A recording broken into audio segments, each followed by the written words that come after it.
Setelah itu kita berjanji, tadi pagi, esok hari atau lusa nanti, Garuda bukan burung perkutut, sang saka bukan sandang pembalut. Dan coba kau dengarkan, Pancasila itu bukanlah rumus kode buntut yang hanya berisi harapan, yang hanya berisi khayalan. Para pemirsa yang budiman, kita berjumpa kembali dalam acara siaran podcast Aliansi Kebangsaan bertajuk Saatnya Cendekiawan Bicara, kerjasama Aliansi Kebangsaan dengan Forum Rektor Indonesia,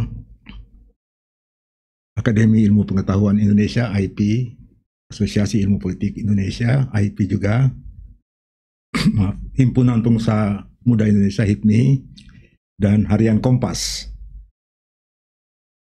Kali ini topik kita sebenarnya mengangkat kembali suatu isu yang sudah lama menjadi wacana publik, bahkan sempat menjadi rancangan undang-undang yang dibahas di DPR, tapi kemudian oleh satu dan lain hal isu itu meredup. Kami menganggap isu ini penting dan relevan untuk dibahas kembali gitu. Ini menyangkut tentang urgensi perlu atau tidaknya adanya lembaga Dewan Keamanan Nasional, semacam National Security Council. Kita tahu bahwa pada tahun 2012 pemerintah pernah mengajukan rancangan Undang-Undang Keamanan Nasional (RUU Kamnas) untuk dibahas di DPR. Sebelumnya itu juga sudah ada usaha seperti itu. Namanya waktu itu RUU Hamkamnek, Pertahanan dan Keamanan Negara, yang mulai dibahas tahun 2005 sampai 2007, kemudian dilanjutkan ke tahun 2012 diganti nama menjadi RUU Kamnas gitu ya. Nah, itu sebagai bagian dari reformasi, awal reformasi, termasuk pemikiran tentang reformasi sistem pertahanan nasional, termasuk menyangkut kelembagaan, postur kelembagaan TNI dan Polri gitu ya. Tapi kita semua tahu akhirnya RUU Keamanan Nasional itu, di mana di dalamnya salah satu klausulnya itu mengatur keberadaan Dewan Keamanan Nasional, gagal dibahas dan disepakati di DPR karena berbagai kepentingan dan berbagai argumentasi gitu. Nah, sekarang ini bukan tiba-tiba muncul kembali pemikiran tentang perlunya kita meninjau kembali isu ini. Perlu nggak kita punya lagi semacam lembaga Dewan Keamanan Nasional?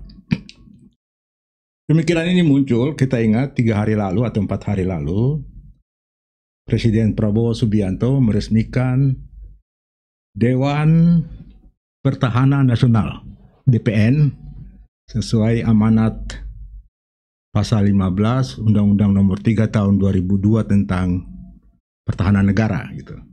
Sekaligus kemarin Presiden melantik Menteri Pertahanan Jenderal Syafri Samsudin sebagai ketua harian. Lembaga ini ketuanya Presiden sendiri kalau tidak salah gitu ya. Nah, sebelumnya, 1 bulan sebelumnya di DPR RI di Komisi 1 dalam raker antara Sekjen Wantanas Dewan Ketahanan Nasional dengan Komisi 1 muncul pemikiran tentang perlunya dibentuk kembali Dewan Keamanan Nasional. Nah, berdasarkan 2 peristiwa ini, usul yang muncul di Komisi 1 DPR dan terakhir Presiden membentuk Dewan Pertahanan Nasional, muncul kembali pemikiran di publik. Apakah kita perlu membentuk Dewan Keamanan Nasional? Apakah ada urgensi untuk membentuk lembaga ini atau tidak? Nah, ini tentu perdebatan yang bisa menimbulkan berbagai tafsir gitu. Nah, untuk membahas topik yang penting ini, sudah hadir di studio saat ini 2 pembicara, 2 narasumber kita yang kompeten, dan saya ingin perkenalkan kepada para pemirsa sekalian. Yang pertama, Bapak Ponco Sutowo, Ketua Aliansi Kebangsaan tokoh pengusaha nasional yang aktif banyak bergerak dalam aktivitas kebangsaan. Beliau juga seorang cendekiawan publik yang banyak melontarkan pemikiran dan gagasan-gagasannya terkait isu-isu kenegaraan dan kebangsaan. Terima kasih Pak Ponco sudah hadir. Terima kasih. Yang kedua, Bapak Mayor Jenderal TNI Purnawirawan Dewa Puturai, anggota pengurus Aliansi Kebangsaan, juga seorang cendekiawan militer, yang sekarang juga menjadi cendekiawan publik yang aktif dalam berbagai forum diskusi, seminar terkait isu-isu politik, militer, dan isu-isu kebangsaan. Selamat datang Pak Putu, terima kasih. Terima kasih Pak Manuel. Ya Pak Ponco dan Pak Putu, sebelum kita mulai percakapan kita tentang topik yang menarik ini, saya ingin mengutip pendapat seorang jenderal pemikir militer klasik abad 18, saya lupa namanya, mungkin nanti Pak Putu bisa koreksi kalau salah, Clausewitz atau... Dia mengatakan begini, perang itu terlalu penting untuk hanya dipikirkan oleh para jenderal saja gitu. Saya kira ucapan 1 atau 2 abad lalu ini masih relevan sekarang itu.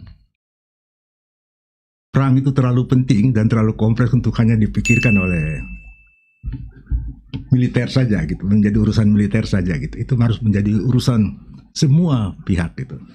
Nah, dengan memakai itu sebagai intro, saya barangkali pertama ke Pak Ponco dulu gitu, Pak Ponco. Selain faktor perubahan geopolitik, geostrategis, menurut Pak Ponco, apa urgensinya kita membentuk Dewan Keamanan Nasional ini? Oke, sekarang begini, kita mulai dari filsafat dasarnya dulu. Ya, baik. Ada tokoh TNI, almarhum Bapak Wijoyono. Wijoyono, ya. Dia bilang kewaspadaan itu harga sebuah kemerdekaan. Kewaspadaan adalah harga sebuah kemerdekaan. Jadi kalau kita tidak waspada, ancamannya kemerdekaan bisa hilang. Ini pengamatan yang beliau yang tajam sekali gitu. Jadi kita selalu harus waspada gitu. Kewaspadaan itu harus kita wujudkan gitu. Jangan wacana saja kewaspadaan ini. Hari ini perang jauh lebih kompleks daripada perang generasi 1, generasi 2, generasi 3, sekarang sudah generasi 4 dan generasi 5 gitu. Sudah jauh berkembang gitu. Dan perang modern itu tidak mengenal battlefield. Seluruh ruangan itu battlefield. Kalau dulu ada medan pertempuran, sekarang nggak ada, semua pertempuran. Dan ancamannya tidak ancaman militer saja, ancaman non militer, ancaman hibrida yang kita kenal sekarang. Ancamannya banyak. Jadi kalau kita kembali memikirkan nasihatnya Pak Wijoyono almarhum, terus bagaimana kita meningkatkan kewaspadaan nasional gitu. Artinya mesti ada satu orang, satu institusi, satu lembaga yang tugasnya itu sehari-hari untuk mewarning kepada kita gitu. Tadi Pak Mandel sudah katakan bahwa perang itu terlalu penting, bukan hanya urusan jenderal, semua orang. Dari semua orang yang banyak ini, yang memberitahu orang bahayanya di mana itu siapa? Gitu. Itu yang menyebabkan perlunya satu institusi yang mengatakan itu. Dan sekarang ini kan dengan pengaturan pertahanan keamanan dipisah gitu, saya kira kita tiba-tiba terperangkap sendiri di dalam pemikiran itu gitu. Ini seolah-olah satu institusi urusan ini, institusi urusan ini. Undang-undang dasar kita mengatakan bela negara itu hak dan kewajiban setiap warga negara. Kalau setiap warga negara punya hak dan kewajiban, kok institusi itu mesti dipisah-pisah? Itu yang kita mengatakan gitu. Dia harus bisa dibedakan, tetapi tidak mungkin dipisahkan gitu. Nah, agar ini bisa dilaksanakan gitu, mesti ada institusinya dong, yang nggak bisa semua orang punya pendapat sendiri masing-masing, kacau balau dong. Mesti ada lembaga resmi, dan ini terjadi di banyak negara, bukan hanya Indonesia saja, Amerika, Malaysia katanya, sudah punya gitu. Loh, mereka aja perlu kok, kita nggak perlu. Betul. Kita jauh lebih kompleks, lebih perlu gitu. Satu pengamatan saya barangkali Pak Manuel gini, sejarahnya Indonesia itu kan selalu dijajah gitu. Kita sudah cerita panjang ratusan tahun dijajah, kita nostalgia cerita dijajah, cuman kita tidak lesson learn dari penjajahan itu, apa sih yang kita pelajari gitu. Kita dijajah ini karena orang mau merambah kekayaan alam. Gitu. Kekayaan alam gitu ya. Jadi menurut saya ada dua unsur, kekayaan alam dan posisi geostrategis kita, itu yang menyebabkan orang mau menguasai kita gitu. Kalau kita miskin nggak ada orang mau campur-campur. Iya, iya. Jadi kita kayak gitu. Loh, sekarang kita lihat indikasi-indikasi gitu. Bukankah sejak reformasi itu sumber daya alam kita terkuras begitu banyak? Gitu. Menurut studi yang dilakukan oleh pertemuan yang dilakukan oleh aliansi, bahwa sejak proklamasi sampai akhir Orde Baru ada 1000 izin IUP. 1000 izin IUP. Ya, sejak reformasi sampai tahun ke-8 pemerintahan SBY, tahun keempat pemerintahan SBY itu sudah ada 11.000. Jadi naiknya luar biasa. Terus nggak ada orang yang peduli, gitu. Siapa yang mempelajari apa gejala ini? Siapa? Di mana, lembaga mana yang belajar? Nggak ada tuh semua gitu. Kita sibuk aja investasi asing. Apakah kalau naik 11 kali itu pendapatan kita naik 11 kali? Kan tidak. Kenaikan cuma 2-3 kali barangkali. Nah, inilah bentuk-bentuk tiba-tiba kita nggak tahu ini tugasnya siapa yang melihat ini. Jadi banyak lagi yang kita bisa lihat. Gitu. Dan IUP ini kan kepentingan asing ini ya. Iya, bagian investasi. Kepentingan kita karena kita mau investasi. Iya. Kenapa kita perlu investasi? Karena kita dibikin butuh uang gitu. Iya, iya. Kenapa sih bikin sistem politik yang paling mahal-mahal gitu? Iya, iya. Kalau seolah-olah harus begini, harus yang paling mahal gitu. Nggak usah. Kalau menurut Pak Ponco, dewan ini berarti penting sekali ya. Tapi apakah selama ini dewan-dewan kelembagaan yang ada ini belum cukup? Gitu? Misalnya Lemhanas sebagai suatu lembaga pengkajian. Ya, jadi kita Aliansi Kebangsaan bikin buku Ketahanan Nasional 2017 gitu. Saya tanya waktu itu sahabat saya jadi Menhan, Jenderal Ria Mizar. Jar, ini urusan gini siapa yang ngurusin? Depan hanya ancaman bersenjata pun. Bukan saya gitu. Oh, Depan hanya. Saya bertanya sama Gubernur Lemhanas, Pak Agus Wijo, Pak, saya bilang Agus, yang saya kenal beliau, ini urusan Lemhanas bukan? Bukan, Lemhanas urusannya pendidikan gitu. Saya tanya sama Sekjen Wantanas, Pak almarhum Pak Doni Monardo.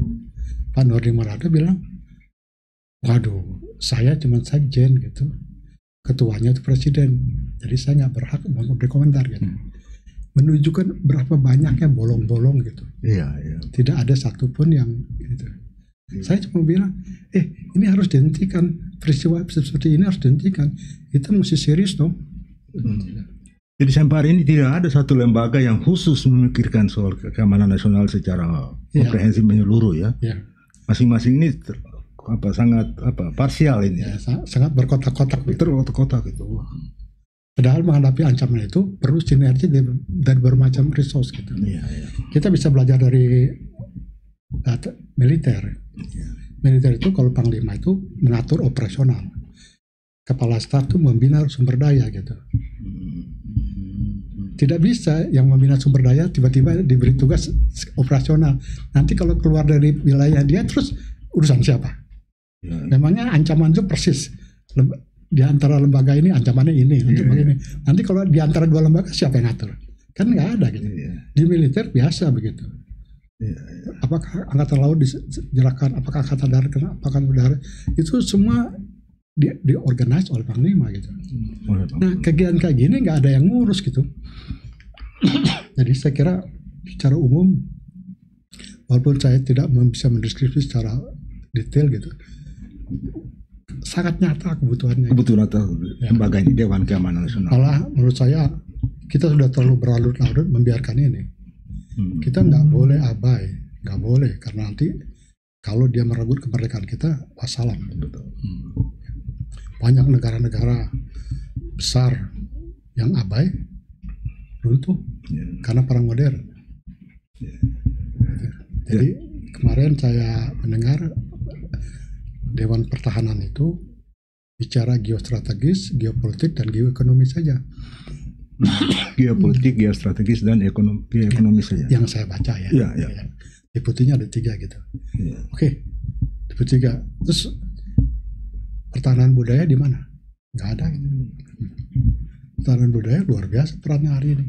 Nggak ada. Lantas ini digital platform ini, cyber ini urusan siapa? Gitu.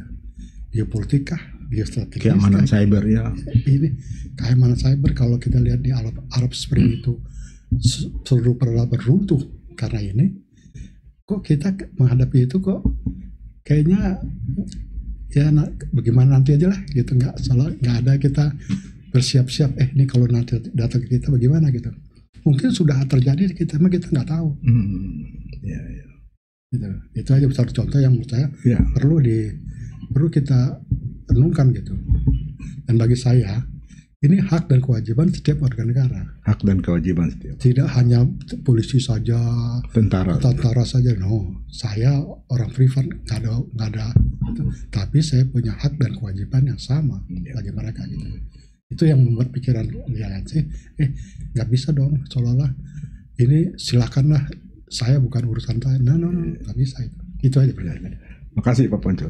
Saya sekarang ke Pak Putu. Pak Putu, tadi kalau kita mendengar penjelasan Pak Ponco tadi ya, ini ada soal konstruksi berpikir kita ini. Jadi ada kesesatan atau kekurang lengkapan pemahaman kita tentang konsep-konsep keamanan dan sebagainya. Dalam masyarakat awam ya, seringkali itu sulit dibedakan tuh apa yang dimaksudkan dengan keamanan nasional, tuh apa dimensi-dimensi aja yang terkandung di dalamnya itu. Seolah-olah keamanan nasional ini hanya masalah militer semata gitu, masalah tentara semata gitu.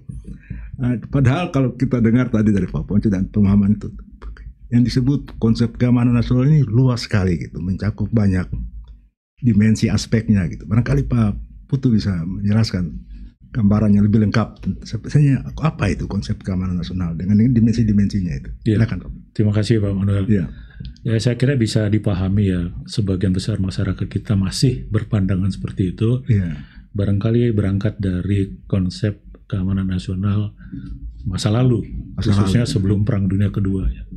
Di masa lalu keamanan nasional itu memang hanya berkaitan dengan wilayah dan kedaulatan negara. Dua itu, soal wilayah itu dan saja, kedaulatan negara. Oleh karenanya itu seakan-akan hanya menjadi peran militer atau domainnya militer. Jadi state center gitu ya, berpusat kepada negara gitu. Itu oleh banyak pihak disebut sebagai konsep keamanan nasional tradisional gitu. Tetapi berarti yang kita pahami sekarang ini masih masuk konsep keamanan tradisional. Masih banyak yang berpandangan atau memahaminya seperti itu.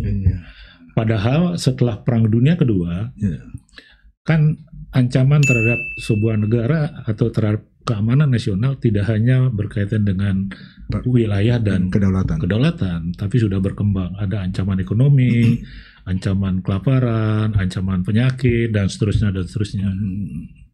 Akhirnya berkembanglah konsep keamanan nasional yang lebih komprehensif gitu ya. Itu yang disebut dengan non-traditional security concept gitu. Non-traditional security concept atau konsep keamanan nasional non-tradisional. Atau ada juga orang menyebutnya sebagai konsep keamanan nasional alternatif gitu ya.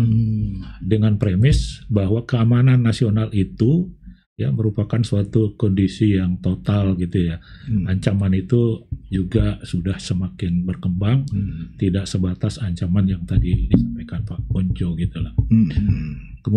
Kemudian berkembanglah konsep keamanan nasional komprehensif atau comprehensive national security concept Itu yang diawali oleh waktu itu sekitar tahun 1970-an ya, oleh Jepang. Jepang menerapkan konsep itu. Oh, jadi Jepang lebih awal. Lebih awal, tahun 70-an gitu. Nah, itu kemudian berlaku di kawasan Asia Pasifik. Nah, mulai tahun itulah berkembang apa yang disebut dengan Comprehensive National Security Concept gitu ya, dengan premis memandang keamanan nasional itu bukan hanya urusan militer ya, tapi merupakan totalitas gitu ya, secara komprehensif.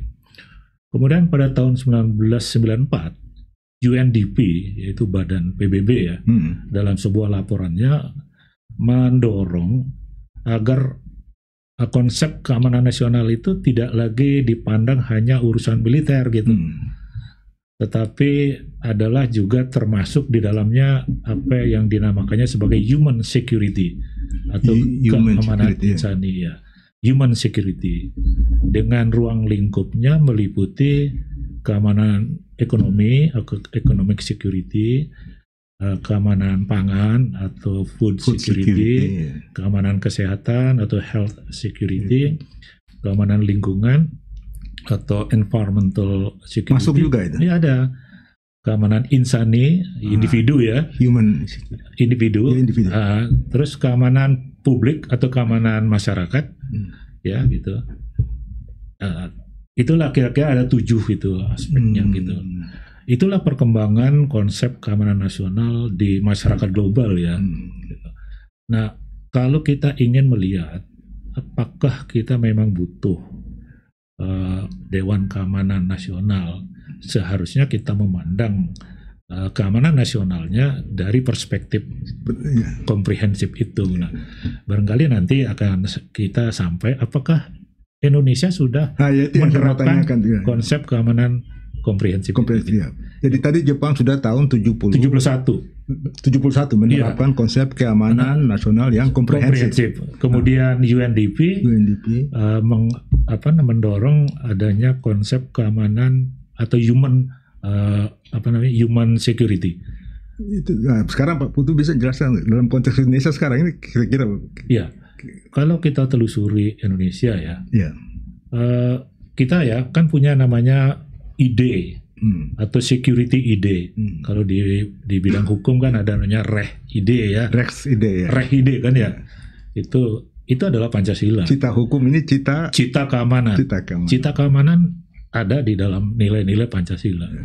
Kemudian di bawahnya itu ada konsep keamanan nasional. Itu di konteks kita adanya di pembukaan Undang-Undang Dasar 1945 dan batang tubuhnya gitu. Kan jelas di pembukaan dikatakan bahwa negara membentuk pemerintah yang melindungi segenap bangsa dan seluruh tumpah darah Indonesia.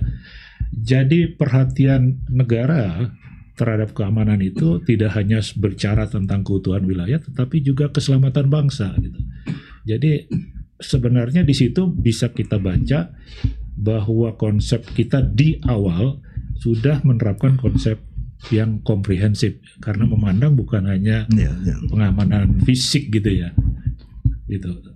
Terus baru untuk melaksanakan konsep itu ada apa yang disebut dengan sistem keamanan nasional. Sistem itu kan pelaksanaan dari konsep.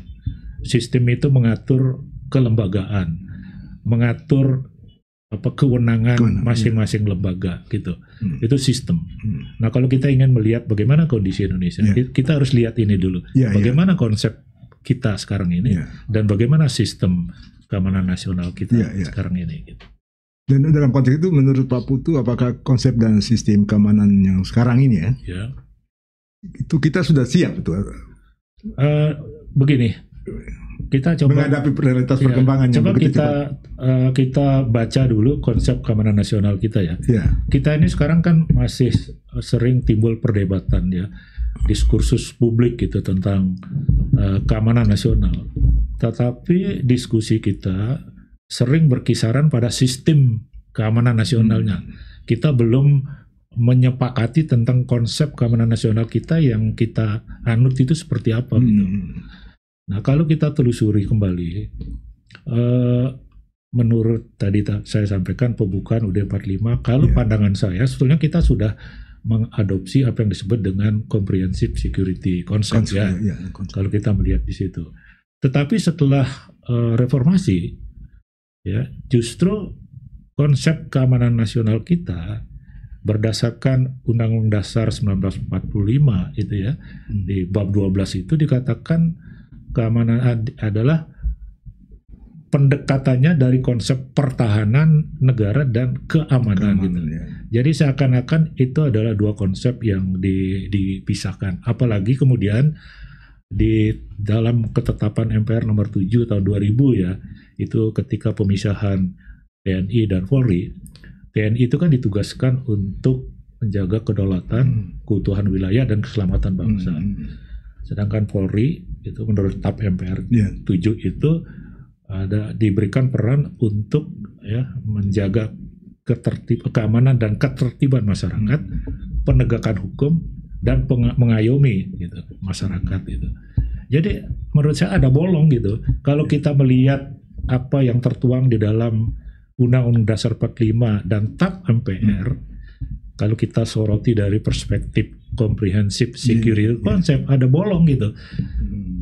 Kenapa tidak diatur misalnya keamanan insani? Nggak ada di situ disebutkan. Keamanan publik nggak ada di situ, gitu. Itulah menurut saya tadinya kita sudah berpandangan konsep keamanan yang komprehensif menurut pembukaan ya. Apalagi juga menurut doktrin keamanan nasional kita, yaitu ketahanan nasional. Kan ketahanan nasional kita mendekatinya dari Astagatra. Nggak ada Gatra yang tertinggal gitu. Seluruh aspek kehidupan sudah didekati dalam ketahanan nasional kita. Itu membuktikan sesungguhnya di awal kita sudah mengadopsi konsep keamanan komprehensif. Tapi justru setelah amandemen, setelah reformasi, kita justru mau menyempitkan konsep kita gitu. Nah, ketidakjelasan konsep keamanan nasional sampai saat ini itulah menyebabkan dalam menata sistem keamanan nasional kita nggak ada rujukan yang jelas. Sehingga terjadilah perdebatan, diskursus pada tataran sistem pengaturan sistem keamanan nasional. Makasih Pak Putu. Ini Pak Ponco, ini menarik yang barusan disampaikan oleh Pak Putu ya. Jadi sebenarnya kalau menurut Pak Putu tadi ya, dalam konstitusi kita sebenarnya sudah ada filosofi yang memungkinkan kita menyusun suatu konsep keamanan nasional yang komprehensif gitu ya. Tetapi justru setelah reformasi agak tafsirnya jadi beda gitu ya. Nah ini menarik, mungkin Pak Ponco bisa menjelaskan dengan perkembangan seperti sekarang ini ya, dan kita bicara tentang urgensi perlunya Dewan Keamanan Nasional yang berpikirnya lebih komprehensif gitu. Apakah konsep-konsep lama seperti tadi disebut itu masih bisa kita pertahankan, konsep-konsep pertahanan keamanan, doktrin-doktrin lama? Itu apakah kita memerlukan semacam redefinisi atau reaktualisasi? Tadi saya kira Pak Ponco sudah singgung itu. Pemilahan keamanan, pertahanan dan ketertiban itu sudah usang sebenarnya itu. Kita memerlukan pemahaman yang lebih komprehensif semua. Begini. Jadi teknologi mempengaruhi hubungan antar bangsa, sangat mempengaruhi. Ada hal-hal gitu. Jadi kalau saya lihat di bidang lain gitu, ditemukannya mesin uap, terjadi revolusi industri. Betul. Sekarang teknologi digital ini luar biasa, terjadi revolusi gitu. Jadi itu membuat kita cara berpikir kita udah usang nih. Doesn't fit kebutuhan sekarang gitu. Saya ingat Pak Mahathir pernah cerita, dia dokter, dia bilang gini. Pak Mahathir, Perdana Menteri Malaysia yang mantan. Dia dokter. Dia medical dokter. Medical dokter ya, betul ya. Dia bilang zaman dulu orang pergi keluar daerah itu bawa kartu kuning. Sertifikat vaksinasi kartunya gitu. Zaman sekarang kartu kuning nggak ada harganya, karena penyakit begitu luas. Kartu kuning tidak bisa mengatasi masalah penyebaran penyakit. Jadi harus di upgrade. Makanya sekarang jauh lebih kompleks gitu. ada X-ray di airport, ada segala macam. Tidak sekedar kartu kuning gitu. Yang saya mau bilang, begitulah juga pertahanan. Nggak bisa kita pakai konsep yang sudah lewat jauh. Perkembangan teknologi begini hebat, kita masih aja pakai cara itu. Kita lihat ancaman nanti ada musuh turun dari kapal laut, pakai tank, nyerbu ke pantai. Itu Perang Dunia Kedua, sekarang udah nggak ada. Arab Spring nggak pakai peluru tuh, pakai medsos, bubar itu.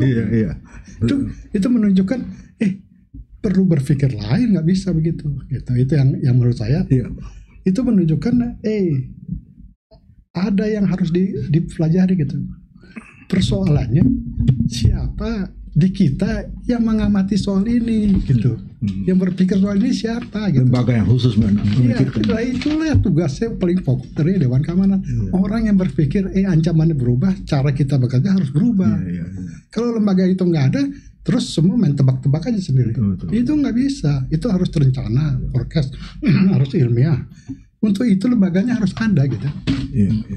Saya nggak lihat di sini di mana perencanaan itu, di mana diaturnya gitu. Nggak bisa lepas-lepas begitu aja. Harus ada institusinya yang menangani itu. Yang bertanggung jawab siapa gitu. Sampai saat ini justru kita kelemahan justru di situ ya. Tidak ada institusi yang secara jadi begini. fokus. Jadi mesti ada institusi yang fokus pada itu. Dan kita ini terlalu takut apa menurut saya. Takut tidak loyal, ada lembaga yang tidak loyal gitu. Jadi lembaga pertahanan nasional ketuanya presiden, lembaga ini ketuanya presiden, presidennya pusing banget semuanya gitu. Itu apa gitu? Iya, semua juga di bawah presiden, nggak usah dong. Harus ketuanya itu harus di semua presiden. Tugasnya presiden banyak amat ya gitu. Ya, marilah kita berbagi tugas gitu dengan baik, nggak usah kekhawatiran seolah-olah nanti ada pemberontakan, ada apa gitu, pembangkangan terhadap keputusan. Nggak usah begitu, semua punya loyalitas tinggi kepada negara ini. Jadi itu yang menurut saya, berubah dong cara berpikir. Nggak bisa kita benerkan sekarang ini. Kalau itu masih begitu terus, itu siapa? Yang paling penting, yang bilang caranya begini aja lah, caranya begini, itu nggak ada orangnya gitu loh. Jadi semua orang tebak-tebak gitu. Ini bahaya sekali. Negara sebesar ini, faktor keamanan itu menentukan krusial sekali hidup mati satu bangsa. Kok kita main tebak-tebak gitu? Nggak profesional gitu. Ya mesti segala ahli dalam ekonomi, dalam politik, dalam budaya, semua kumpul situ. Menurut pandangan mereka masing-masing sampai satu kesimpulan gitu. Jangan semua orang berkhayal masing-masing. Begini aja, ini begini aja. Tapi kalau saya lihat tuh underlying faktor itu semacam bingung mengatur kekuasaan tuh siapa sih yang ngatur gitu. Padahal Indonesia itu kehebatan Indonesia itu pada kerjasama gitu. Begitu institusi kita bingung, ini jangan nanti melanggar institusi. Ini menurut saya sudah berubah ini zaman, nggak bisa begitu lagi gitu. Betul. Tadi Pak Ponco mengatakan zaman sudah berubah dan perkembangannya luar biasa pesat ya. Pak Ponco juga sering mengatakan kita sudah masuk era perang generasi kelima ya, yang jauh lebih kompleks, tidak bisa kita pakai pandangan-pandangan konvensional seperti itu. Contoh terakhir, bulan Juli lalu kita ada serangan siber kepada pusat data nasional, terbengong-bengong kita semua gitu. Ini apa gitu.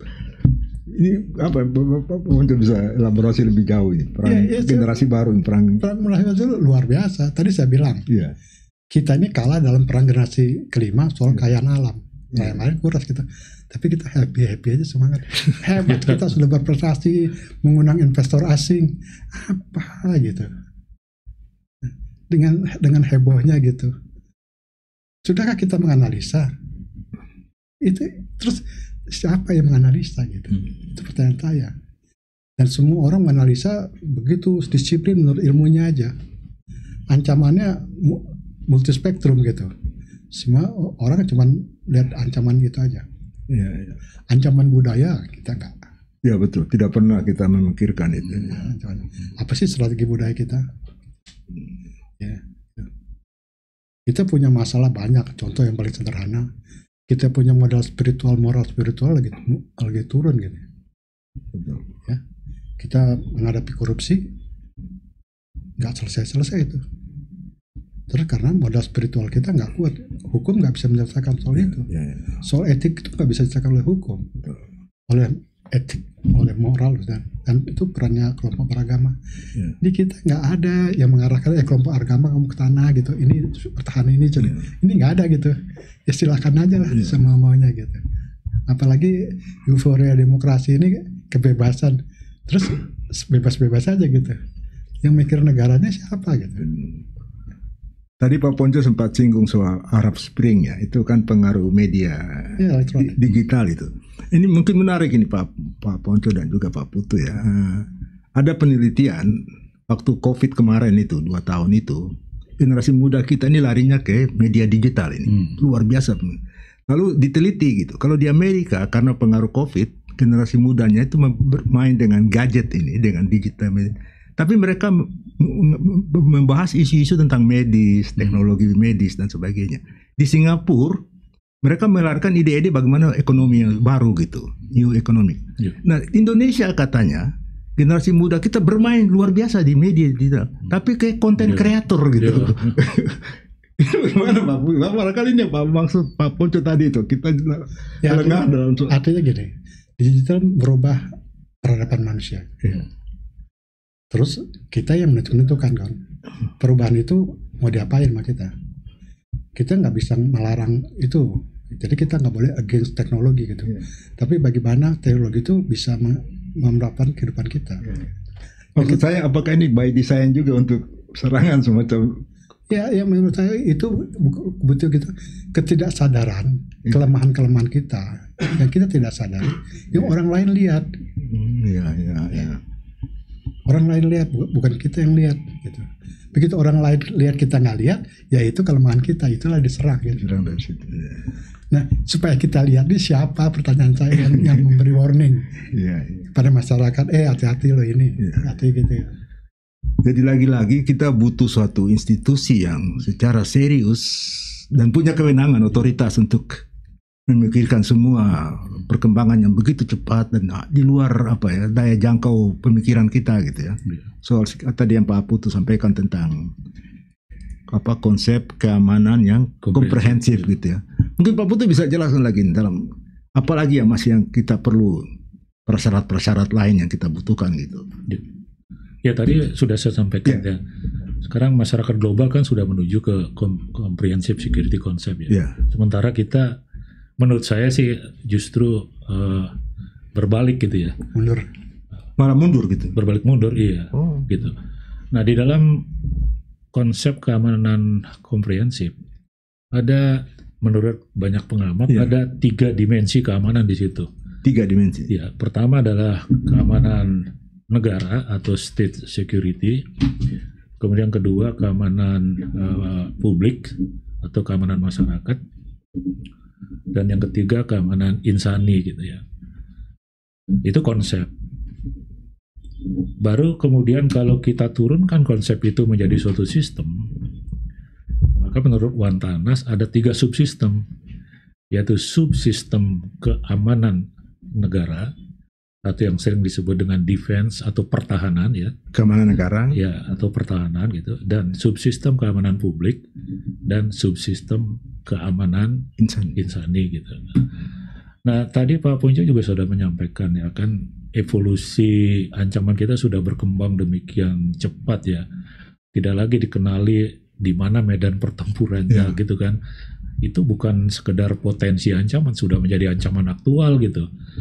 Kan sekarang orang berperang itu atau suatu pihak berperang itu menghancurkan lawan tidak dengan senjata, tidak dengan mesin perang militer gitu kan. Bisa dengan mesin ideologi, dengan mesin politik, dengan mesin budaya gitu kan. Gitu. Tujuannya adalah menghancurkan melalui dirinya sendiri gitu, atau yang dikenal dengan self destruction. Ya, jadi dengan mesin-mesin politik dan seterusnya itu nggak usah dihancurkan, udah hancur sendiri gitu. Itulah konsep perang sekarang kan begitu ya. Iya. Nah, mari kita lihat sistem keamanan nasional kita dalam perspektif tadi ya, subsistem keamanan negara, subsistem keamanan publik, dan subsistem keamanan insani. Misalnya. Kalau kita telusuri perundang-undangan yang sudah ada saat ini, yaitu Undang-Undang Nomor 2 Tahun 2002 tentang Kepolisian Republik Indonesia, Undang-Undang Nomor 3 Tahun 2002 tentang Pertahanan Negara, ya. Kemudian Undang-Undang tentang TNI, kemudian Undang-Undang 3 2004. ya, Undang-Undang Nomor 23 Tahun 2019 tentang pemberdayaan sumber daya nasional, Tentang pemberdayaan sumber daya nasional untuk pertahanan negara. Itu baru muncul. Nah, Undang-Undang 23 2019 ya, tentang pemberdayaan sumber daya nasional untuk pertahanan negara. Dari semua peraturan perundang-undangan itu, ancaman itu dikelompokkan menjadi ancaman militer, ancaman non-militer, dan ancaman hibrida. campuran antara Ya, dua. campuran keduanya. Ancaman militer dan ancaman bersenjata dan ancaman hibrida, kalau kita telusuri itu diserahkan kepada TNI. Ini dalam konteks keamanan negara ya, state security ya. Ancaman non militer diserahkan kepada lembaga ya, sesuai dengan jenis ancamannya gitu. Misalnya kalau ancaman itu ancaman terhadap keamanan negara atau keselamatan bangsa lah, adalah wabah penyakit kayak COVID kemarin lah. Itu siogianya yang menjadi lead sektornya adalah Kemenkes. Gitu. Itu menurut peraturannya. Gitu. Nah, celakanya menghadapi ancaman non militer sampai sekarang itu belum ada aturannya, aturan mainnya gitu. Belum ada aturan. Belum ada. Setahu saya ya, sampai sekarang belum ada aturannya gitu. Tetapi menghadapi ancaman militer dan hibrida yang ditugaskan kepada TNI sebagai komponen utama, kemudian didukung oleh komponen pendukung dan komponen cadangan, itu sudah diatur gitu. Nah, berarti ada bolong nih, ya ada bolong dalam menghadapi ancaman non militer gitu. Jadi kita tidak punya pertahanan menghadapi ancaman non militer, sekurang-kurangnya belum diatur lah menurut pemahaman saya ya, gitu. Itulah dalam aturan. Oleh karena itu memang itu baru dari perspektif pengaturan kelembagaan ya. Nah sekarang kan kita menganut ya, sistem keamanan nasional kita adalah sistem keamanan rakyat semesta. Apa artinya rakyat semesta? Artinya kita menggunakan perpaduan antara sistem senjata teknik dan sistem senjata sosial. Sisos. Sistek dan Sisos kan. Kalau Sistek oke lah, mungkin TNI, Polri ya. Sekarang ada komponen pendukung dan komponen cadangan itu komponen cadangan dan komponen pendukung itu bisa dikategorikan sebagai Sistek. Sebetulnya kan ada juga sistem senjata sosial yang bisa diberdayakan untuk memperkuat sistem teknologi ini. Nah di masa lalu itu dibina itu. Sistem senjata sosial itu dibina dengan baik melalui ya tugas-tugas TNI waktu dulu. Tapi, teritorial, fungsi teritorial. Ya antara lain melalui Binter, dan dulu masih ada pembinaan sosial politik ya. Itu dulu ya. Tapi kan berdasarkan regulasi belakangan, TNI kan tidak lagi ditugaskan untuk itu gitu. TNI hanya ditugasi sebagai Binter. Nah di sini menurut saya juga ada kesenjangan gitu loh. Ada kesenjangan dalam membangun sistem senjata sosial. Nah, kenapa kita tidak berdayakan gitu komunitas-komunitas yang mempunyai kemampuan untuk itu gitu? Nah, misalnya lah yang saya tahu tuh FKPPI gitu kan, dia udah menyebar ke seluruh Indonesia dari sisi organisasinya gitu sampai ke tingkat desa. Itu dari sisi gelar organisasinya ya, belum dari sisi pengalamannya, dari sisi modal sosialnya gitu. Kenapa tidak diberdayakan? Terus siapa yang ngatur gitu? Nggak ada yang ngatur sekarang gitu. Nah, atas gap bolong-bolong inilah menurut saya perlunya ada semacam lembaga gitu yang mengorkestrasi semua ini gitu, yang mengisi bolong-bolong itu gitu. Nah, itu barangkali yang dimaksud oleh banyak kalangan ya sebagai National Security Council gitu. Iya, iya, iya. National Security Council bukan mengambil alih tugas-tugas lembaga yang sudah ada, misalnya lembaga Dewan Pertahanan Nasional. Tadi kan sudah disampaikan Pak Manuel ya, berdasarkan yang merupakan amanat Undang-Undang Pertahanan pasal 15 itu. Undang-Undang nomor 3 tahun 2002. Pasal 15 memang mengamanatkan itu, tapi tugasnya adalah membantu presiden dalam merumuskan kebijakan umum pertahanan negara. Jadi membantu presiden merumuskan Jakumhaneg gitu.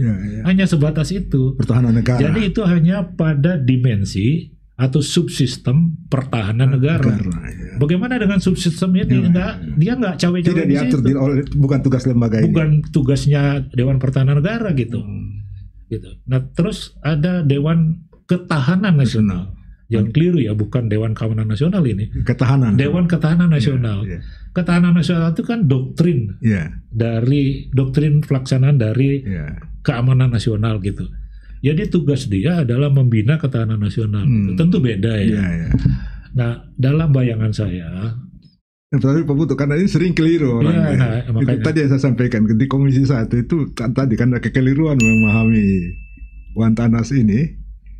Itu disusulkan menjadi Dewan Keamanan Nasional gitu. Ya bisa saja mungkin ya diperkuat atau diperluas. Mungkin karena tadi salah konsep pemahaman yang keliru. Tapi setahu saya sampai saat ini Wantanas itu ditugaskan untuk mengembangkan ketahanan nasional gitu.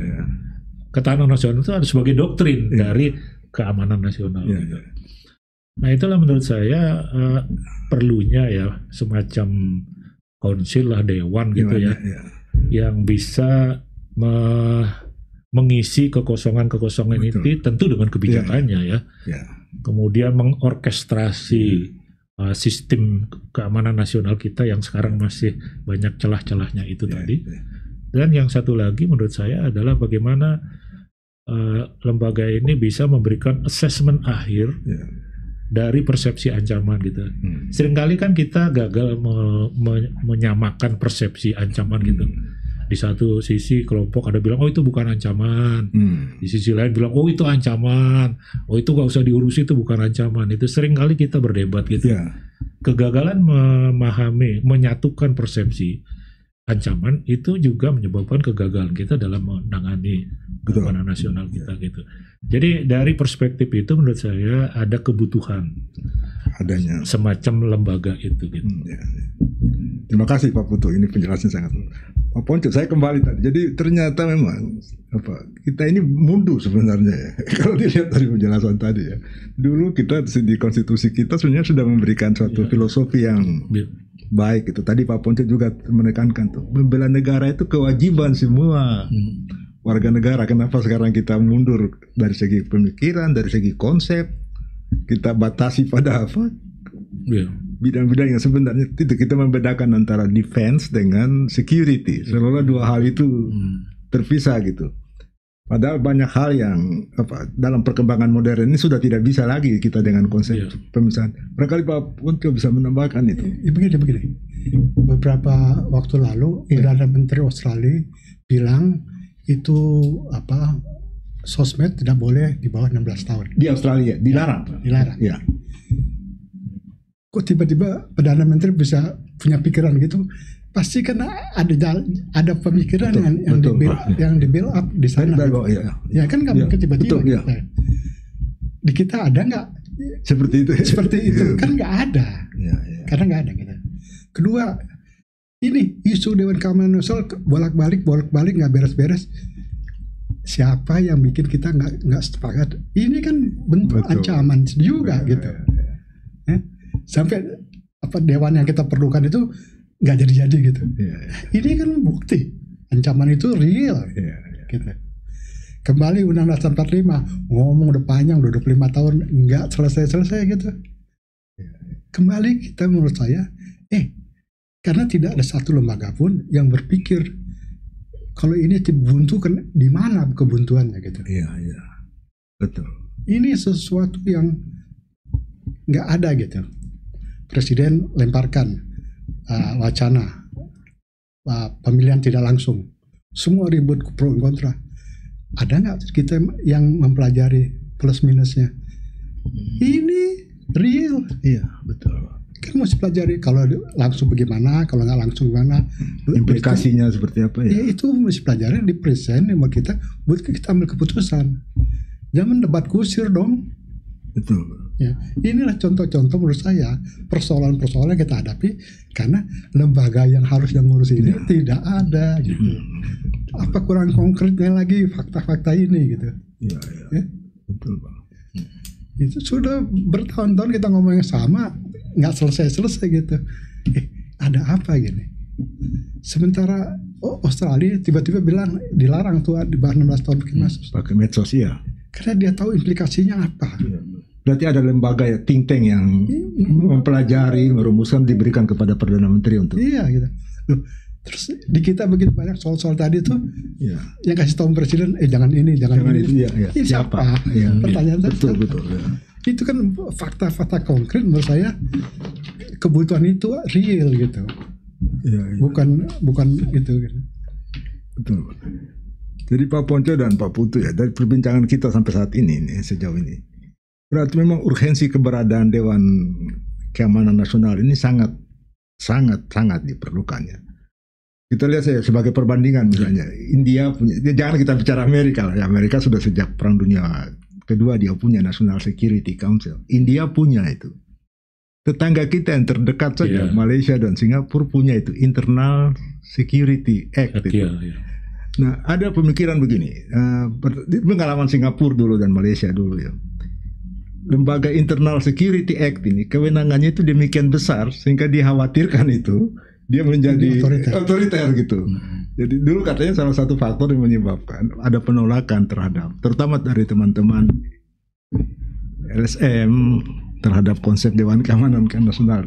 Ada kekhawatiran bahwa Dewan ini bisa menjadi instrumen kekuasaan presiden untuk menjadi represif ke bawah. Kira-kira. Ya, kalau takut itu banyak cara, bukan cuma cara Dewan Keamanan Nasional, banyak cara gitu.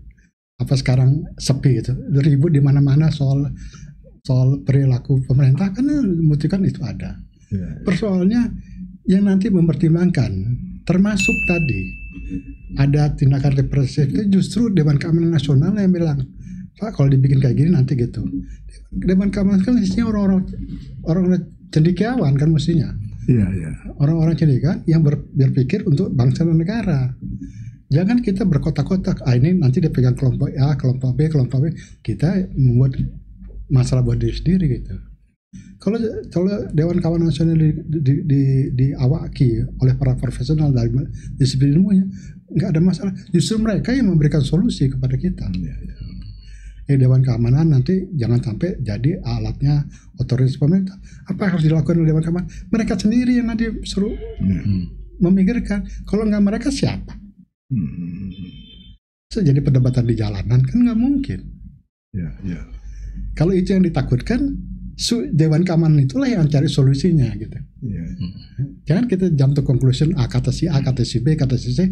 Sementara waktu fakta-fakta yang tadi saya katakan begitu banyak masalah yang mengganggu kedaulatan kita, keamanan kita. Nggak ada yang pegang, nggak ada yang ngurusin, bolong-bolong di mana-mana. Gitu. Yang itu yang menurut saya kadang-kadang saya heran gitu. Karena saya tadi katakan, saya kembali mengutip Undang-Undang Dasar gitu. Hak dan kewajiban setiap warga negara gitu. Nah, jangan dong dimonopoli oleh baik polisi, tentara. Ataupun para politisi. Seolah-olah dia yang paling tahu, yang kamu nggak tahu. Kalau saya dulu bilang, kalau kita kalah perang, yang kalah itu bukan TNI loh, rakyat yang kalah. Nggak bisa, cuman TNI yang kalah, enggak gitu. Jadi kalau tadi seolah-olah kemunduran ini bukan haknya para politisi saja, setiap cendekiawan mesti ikut. Saya aliansi kebangsaan bilang, kalau ada masalah di satu bangsa, yang paling tahu itu cendekiawan gitu. Nah, kalau pemikiran-pemikiran ini yang harus dilemparkan gitu. Jangan dibawa ke ranah politiking, bukan politik tapi politiking. Ini kelompok A, kelompok B, nanti suara saya naik, suara saya turun. Urusan apa suara naik, suara turun? Ini suara kita semua gitu. Ini yang menurut saya perlu kita rubah cara berpikir kita. Dan yang berwajib merubah itu cendekiawan. Ya. Itulah sebabnya ada yang bilang, cendekiawan gitu. Indonesia nggak merdeka loh kalau nggak ada Budi Utomo. Gitu.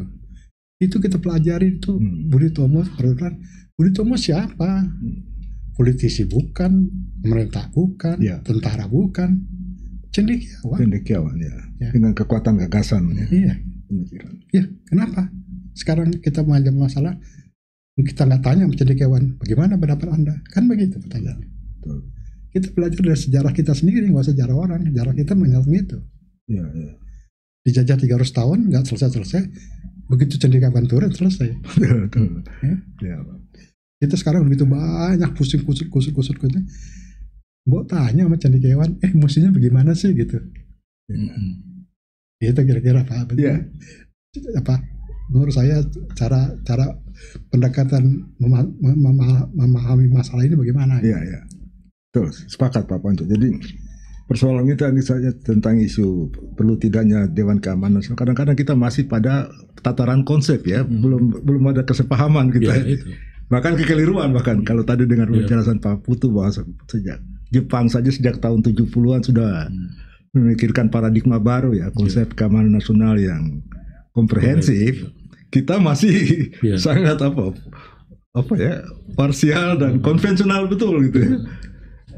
Seperti tadi itu ada kenapa dulu gagasan ini ditolak itu, salah satunya itu kekhawatiran itu kan, dengan mengacu kepada pengalaman Singapura dan Malaysia, terutama Singapura waktu itu, karena Internal Security Act itu penguasa bisa menahan seseorang tanpa proses hukum gitu, karena dianggap mengancam keamanan nasional. Jadi dulu ada kekhawatiran seperti itu, bahwa dalam terutama di RUU Kamnasnya itu ada pasal-pasal karet yang tidak memberikan penegasan secara spesifik melanggar ancaman keamanan nasional itu seperti apa gitu.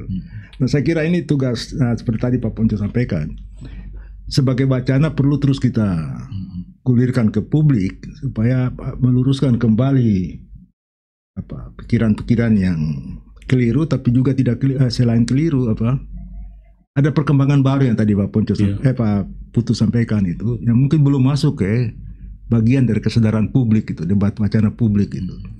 Jadi saya kira seandainya nanti kita berandai dalam pemerintah didorong dan Presiden Prabowo Subianto menyetujui, DPR menyetujui, kita akhirnya punya satu Dewan Keamanan Nasional gitu ya. Itu kira-kira Pak Putu punya gambaran seperti apa nanti tugas-tugasnya itu? Apakah dia operasional, apakah dia cukup sebagai advisor gitu? Ya, kita punya konsep, punya sistem ya, konsep keamanan nasional. Nah, di sini kita masih belum sama gitu ya. Konsep keamanan nasional seperti apa yang ingin kita kembangkan gitu.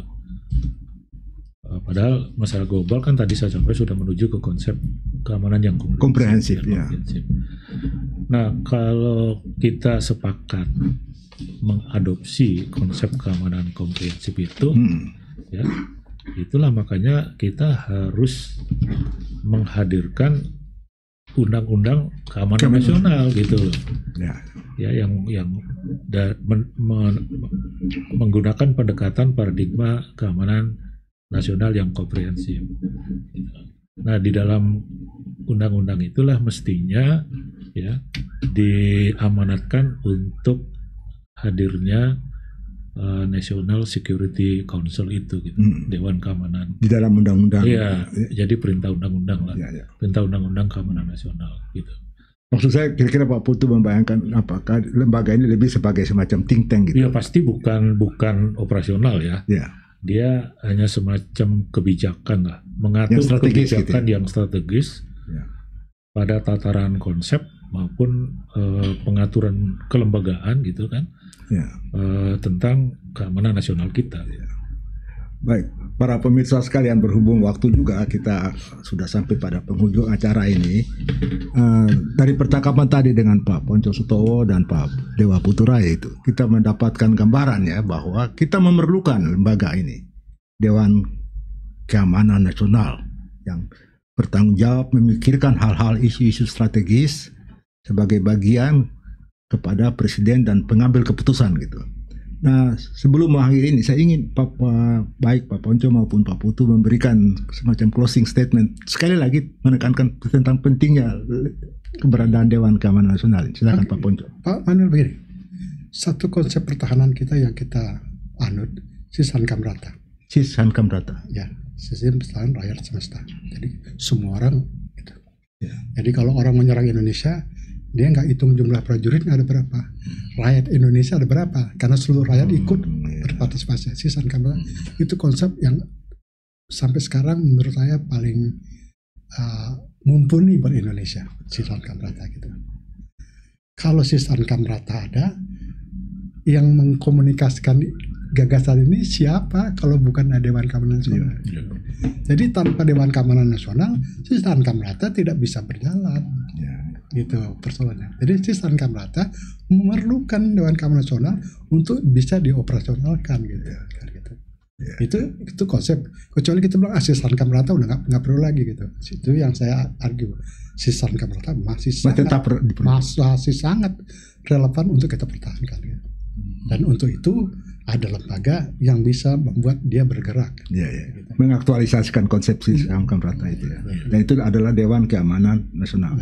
Makasih Pak Pontjo. Kalau Pak Putu sebagai penutup. Kalau saya kutip ya pernyataan seorang petinggi tentara Amerika. Dia mengatakan kalau kami harus berperang dengan Indonesia, kami tidak takut dengan tentaranya, tapi kami takut dengan rakyatnya. Artinya apa? Disitulah kita membutuhkan partisipasi rakyat ya dalam suatu konsep keamanan nasional dengan konsep tadi sudah disampaikan Pak Pontjo, yaitu sistem keamanan nasional, sistem keamanan rakyat semesta gitu, dengan melibatkan seluruh rakyat Indonesia ya, gitu.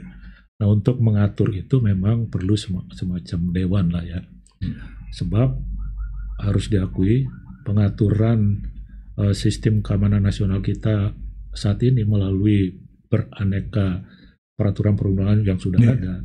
Itu menimbulkan banyak celah, menimbulkan banyak kerancuan di tingkat operasional gitu ya.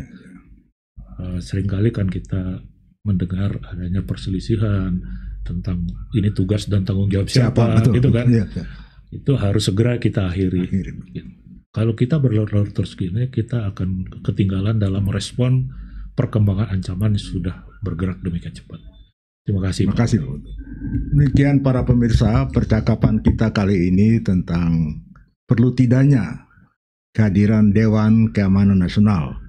Dari percakapan tadi dengan kedua narasumber, Bapak Pontjo Sutowo dan Bapak Jenderal TNI Purnawirawan Dewa Puturai, kita bisa mengambil kesimpulan sementara kita sangat memerlukan keberadaan lembaga Dewan Keamanan Nasional dalam konsep kita menghadapi perubahan konstelasi perubahan dunia saat ini, mau pada level global, regional maupun nasional. Perubahan-perubahan yang demikian cepat dengan implikasi-implikasi yang bahkan kadang-kadang tidak bisa kita prediksi itu sudah membawa kita kepada pemahaman baru, pemahaman kita tentang konsep keamanan nasional yang lebih komprehensif. Diskusi kita ini tidak sebagai diskusi terakhir. Ini sebagai wacana publik seperti tadi dikatakan oleh Pak Pontjo. Kita lemparkan, kita gulirkan ke publik. Kita akan mengundang para cendekiawan untuk turut berpartisipasi, memberikan pikiran-pikiran mereka, mempertajam lagi konsep ini, dan sampai pada suatu titik tertentu kita harapkan kita dapat menghasilkan kesepakatan. Saya kira itu, dengan demikian saya akhiri percakapan kita kali ini. Saya mengucapkan terima kasih kepada kedua narasumber, Bapak Pontjo Sutowo dan Bapak Jenderal TNI Purnawirawan Dewa Puturai. Terima kasih. Terima kasih. Baik, terima kasih.